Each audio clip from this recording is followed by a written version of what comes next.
Good evening to you. Thank you for joining us on From the South. My name is Regan Devines. We begin with a look at the headlines.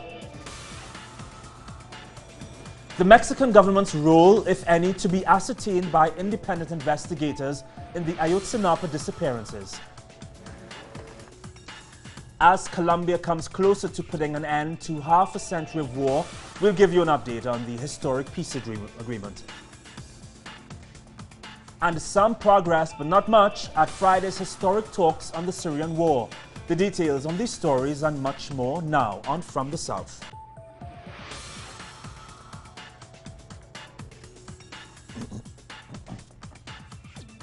After independent investigators dismantled the government's version about the disappearance of the 43 Ayotzinapa students, Mexican prosecutors will now take new testimony from federal security officials to determine their role in the event.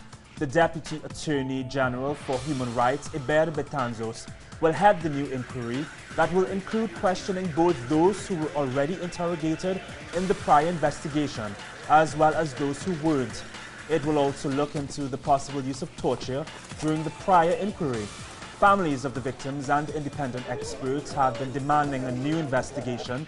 And finally, last week, the government agreed to mount a new search for the students that will include advanced technologies such as drones and satellites. What we want is for every aspect of the case to be thoroughly dealt with. Some are already in the case files. Those which aren't there, for whatever reason, possibly because they simply weren't known about at the time of the first investigations, will also be included. The important thing is to investigate completely all the aspects we know about. On Wednesday, outraged civilians detained 9 federal police officers along with an alleged drug cartel member in Iguala, the town where the students disappeared. They are convinced that the local army unit, as well as federal police and local authorities, are working in complicity with the Guerreros Unidos drug cartel.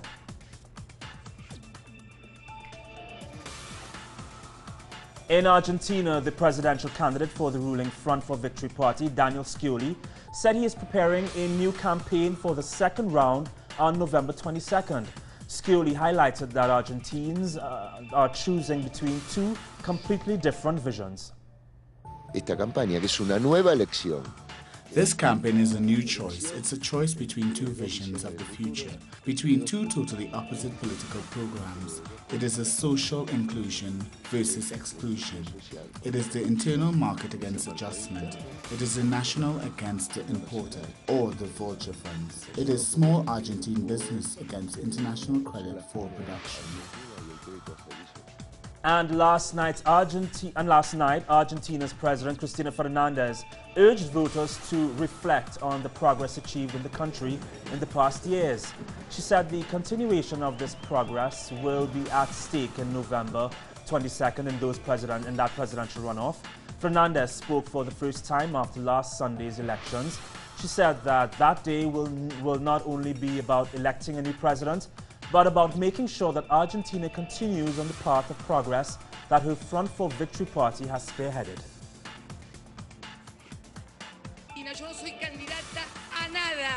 I'm not running for anything. I'm going home. But when I leave, please, I beg you, I don't want to see crumble what cost us years and what cost me, personally, the loss of what I cherished the most of my life, along with my children. Staying in Argentina now, the grandmothers of Plaza de Mayo, one of the most important human rights movements in the country, have celebrated their 38th anniversary. From Buenos Aires, our correspondent Laureano Ponce has those details. One of the most important members of the human rights movement in Argentina, the grandmothers of Plaza de Mayo, have celebrated their 38th anniversary with an intimate ceremony. Their president, Estela de Carlotto, highlighted the support they found from the Argentine state since 2003 under the governments of Néstor Kirchner and Cristina Fernández in their search for their grandchildren. We, the grandmothers, look for them, we find them, and then we are there for them for what they might need. The rest is in the hands of the family that will hold them. The history of these grandmothers began during Argentina's last dictatorship after their children were forcefully disappeared by the military. Many of them were kidnapped together with their children or even while being pregnant and had to give birth in clandestine detention centers. Some of them were also killed and their children were illegally given in adoption. Such was the case of Manuel Goncalves. After so many years in the search, today there are some of us that are also participating in this struggle. And in my personal history, I see this as the possibility to help others to know the truth, nothing less. To know their origins, to know who they are, who their parents were. The grandmothers have already helped identifying 117 people kidnapped as children or born under custody during the last dictatorship. However, they keep looking for around 400 children who were illegally adopted at the time. We, as grandchildren, have to face the challenge of continuing on the path that the grandmothers have started. Of course, we will have to face new challenges and situations, and I hope we can be as capable as they were to understand each stage of this struggle. The grandmothers of Plaza de Mayo are a milestone in Argentine history and will remain a reference in the struggle for memory, truth and justice in the years to come. Laureano Ponce, Telesur, Buenos Aires. A delegation of the Colombian government met with FARC leaders in Havana to discuss the judicial steps to ratify and implement the final peace agreements in 2016. The new parties have set a deadline of March 23rd to reach a final agreement after 3 years of talks and a 51-year-old conflict which has seen over 200,000 people killed. Those agreements will have to be ratified through a referendum before becoming law.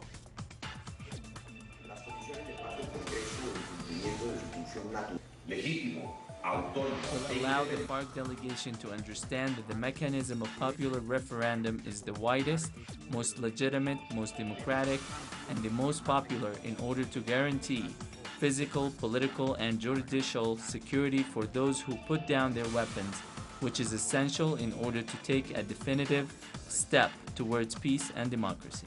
And President Santos has said that he will ask the United Nations to ratify the peace deal with the FARC. He added that he will be contacting the leaders of all 5 permanent members of the Security Council to ask for their support in giving the UN the mandate it needs as soon as possible.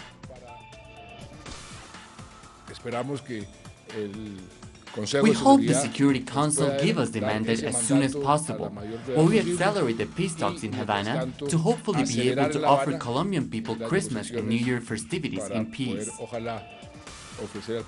The head of the Colombian delegation at the peace talks said that any definitive ceasefire had to include certain conditions.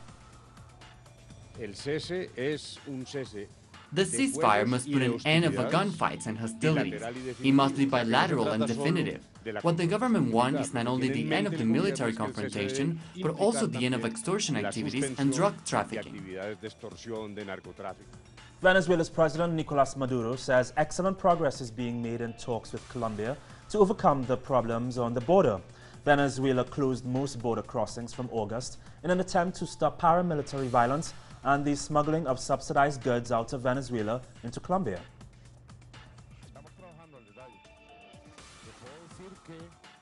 We are working on the details. I can tell you that there is an understanding between President Santos and I over these themes. We are close to structural solutions that will benefit the border of peace. The problem of the violence, the paramilitaries, is the theme which unite us. We are interchanging our security teams, police and military, healthy commerce and healthy economic activity. We are going to have decisions made.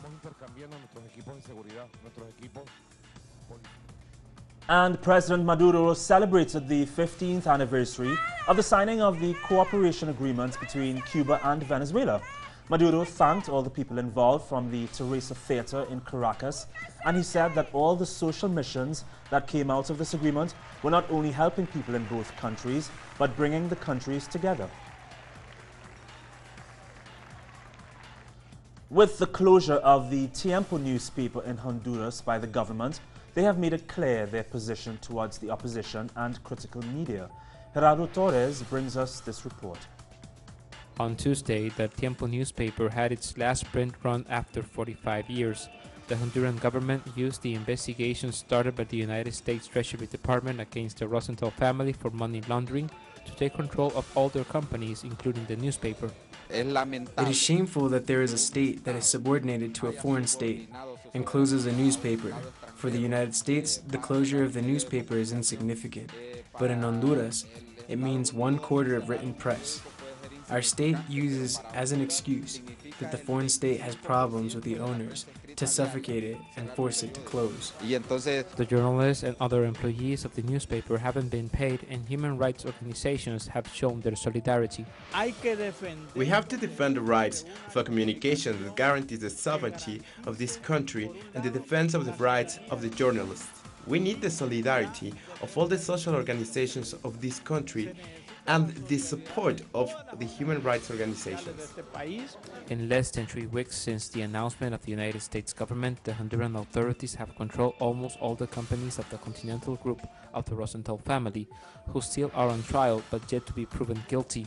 Meanwhile, thousands of workers are fighting for their rights. Gerardo Torres, Telesur, Central America. Bolivian Foreign Minister David Choquehuanco met with Chilean indigenous representatives in Santa Lucia Hill, a traditional Mapuche site in Santiago, on an official visit. The meeting comes amid tensions between the two countries over Bolivia's claim to access to the sea. Choquehuanco said that the communication between the two countries is not fluid at the moment after the Chileans criticized him for the unannounced visit. He added that his visit was to reaffirm the necessity to advance in Latin American integration. Uruguay has set the price of marijuana at $1.40 per gram. The first country to legalize pot is aiming to produce between 6 and 10 tons a year for local use. Almost everything is set for it to go on sale.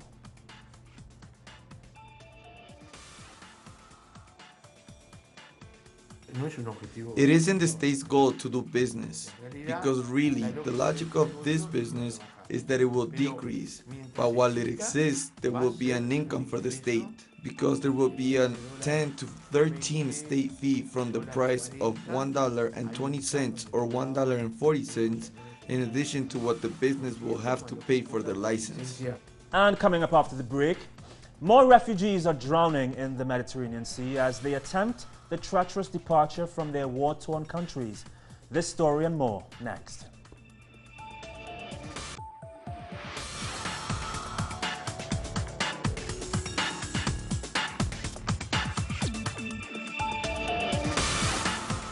The truth behind the power. We lift the lid on some of the world's most ruthless figures. Open file. Only on telesurtv.net in English. Wherever the news, you'll be there. An insight into Africa today. With Bill Fletcher. The Global African. Only on telesurtv.net in English. Wherever the news, you'll be there. We need to understand the world we live in.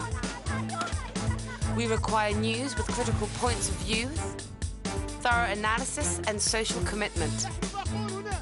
This information is vital to think, to understand and to change. The world demands a new perspective.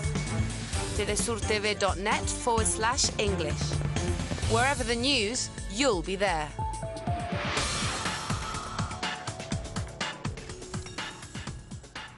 Ministers from 12 countries, including Iran, Russia, Saudi Arabia and the United States, have agreed to call for fresh political talks between the Syrian government and non-sectarian opposition forces, as well as a UN-brokered ceasefire. Now, the meeting in Vienna was the first that all the main international allies and opponents of the Syrian government have come together.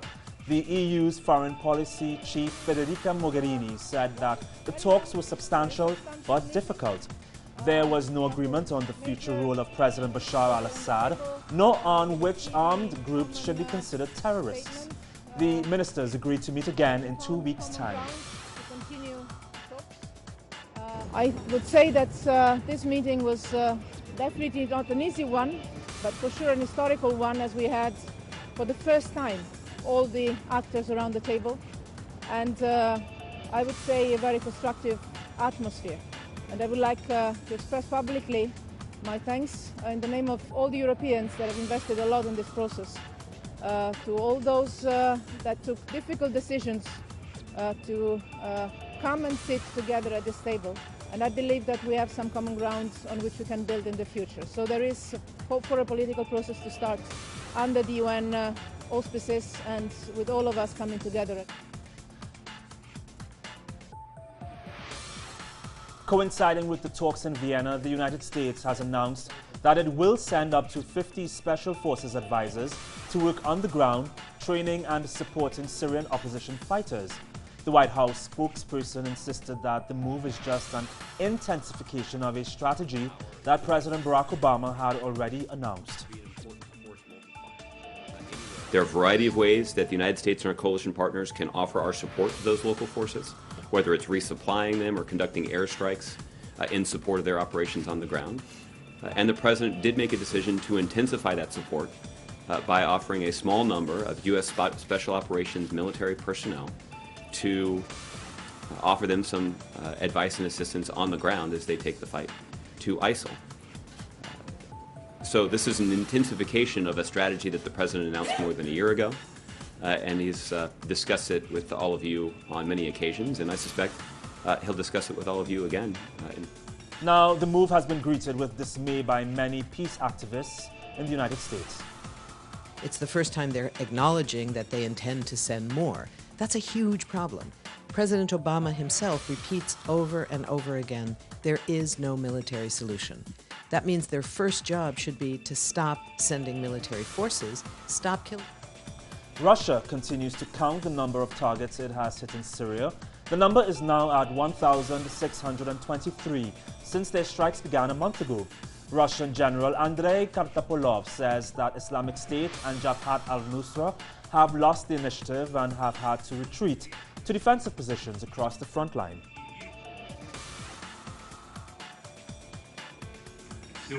In 3 weeks of an active combat phase, the Syrian army freed more than 50 big populated areas, about 30 square kilometers of territory, and the local population has already started returning to some of the populated areas.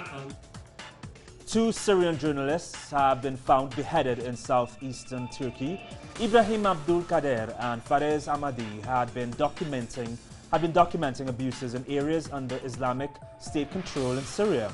They had also accused IS of murders on their Facebook page.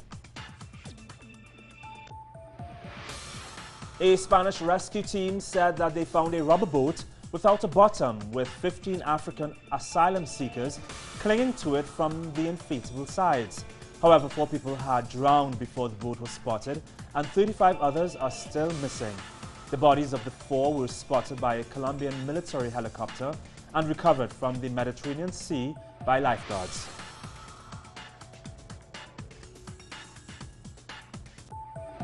Violence intensified in the West Bank after a Palestinian man was shot by Israeli forces after he stabbed an American tourist in Jerusalem. Reports are that the police also shot a bystander when they opened fire on the stabber. The Palestinian assailant is 23 years old, and for more on the tension we go to Telesur's Noor Harazin.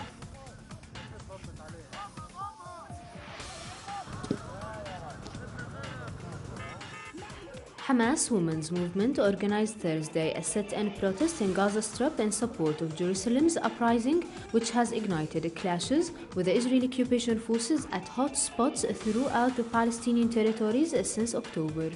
We came here in support of the Al-Aqsa Intifada. We encourage the protesters there. We tell them, go on. We wish we were with them. We wish to be part of liberating the Al-Aqsa Mosque with them. We back the run-over and the knife-stabbing attacks. We will achieve victory. We blame the Arab leaders for abandoning us. Dozens of Palestinian Islamic officials and citizens, including women, participated in the event. Banners reading "Death to Israel" and supporting the strategy of the Palestinian resistance against the actions of the Israeli occupation forces in the West Bank and Jerusalem were waved. Meanwhile, the Islamic Jihad and Hamas movements declared Friday, October 13, a Friday of anger for Hebron's martyrs, who are exposed to continuous executions by Israeli fire on a daily basis. Spokesman of the Islamic Jihad movement, Dawood Shihab, called a wide participation of citizens in the marches across the Palestinian territories, pointing out that the protests aim to reveal the criminal practices of Israel and tell the world that its Prime Minister Benjamin Netanyahu is a liar and only trades with illusion. According to the Ministry of Health, Hebron occupies the first place in the number of martyrs who fell by Israeli fire since October. 26 out of the 68 martyrs were killed in Hebron alone. Nuharazin Telesu TV, Gaza. Some of the victims of Asia's recent 7.5 magnitude earthquake are getting some assistance. Pakistan's Air Force flew supplies to residents of Pakistan's Chitral district, one of the worst hit areas by the earthquake. Many there are voicing concern over the quickly approaching winter season, as they have been sleeping outside in the cold next to their destroyed homes. Monday's quake resulted in the deaths of nearly 400 people. And now a brief look at other stories making news around the world. Chinese nationals gave mixed reaction to the government's new two-child policy, which hopes to over time save the country from its ageing population.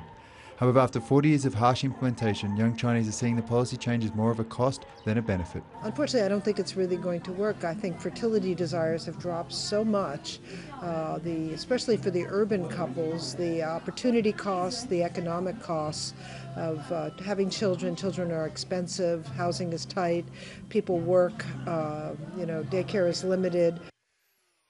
Preparations for the COP21 climate change summit are underway in Paris. A massive plenary room is being built that will seat 2,000 people for talks that are expecting some 40,000 people from 196 countries. The main goal of the summit will be to cap warming at 2 degrees Celsius. Organisers added that they are using recycled materials for the construction. The German town of Sumte only has about 100 residents. However, people are renovating an old office built in preparation to take up to 750 refugees. Some have expressed concern over the impending influx, as they say an infrastructure unprepared to host so many people.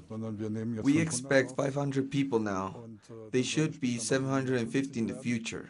It is a little bit better for us to handle. For sure, it is a challenge, but if I thought we couldn't make it, then I wouldn't be here. I think we have good contact with the people in Sumte, and we can make the challenge work.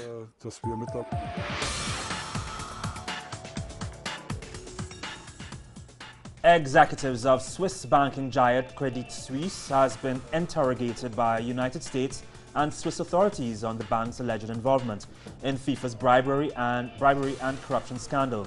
According to the bank, the institution is cooperating with investigators, saying that along with other banks, they are being asked if they processed suspicious or otherwise improper transactions in their banking relationships with certain individuals and entities associated with FIFA. This year's motto is "Yes for Peace, Yes for the Peaceful Coexistence." That was according to Ahmad Jabmil, Vice President of the Erbil Marathon, which many say is more than just a marathon. More than 5,000 runners from around the world congregated in Iraq's Kurdistan region of Erbil to partake in a series of races and marathons meant to bring hope and health to a country that has been scarred by violence and war. Runners were motivated by spectators who shouted with anticipation and encouragement, with many waving flags of peace. Well, actually I decided to participate in Erbil Marathon because I wanted to visit Iraqi region of Kurdistan and actually to show my support for Kurdish government And we wrap up this evening's newscast with the Vatican, which said that measures have been put in place to protect the Sistine Chapel and its priceless Michelangelo frescoes from the damage caused by tourist visits. The dust brought in from the outside environment, along with body sweat and carbon dioxide, pose a major risk to the artwork, which is more than 500 years old. However, the Vatican installed a new climate control system last year to filter the air in the chapel, along with a new high-tech lighting system programmed to cut damaging heat by more than half. And you can see a lot more on these and other stories on our website, telesurtv.net/English. From our news teams in Quito, Ecuador, and right here in Caracas, Venezuela, my name is Regan Devines. Have a safe weekend. We'll see you next week.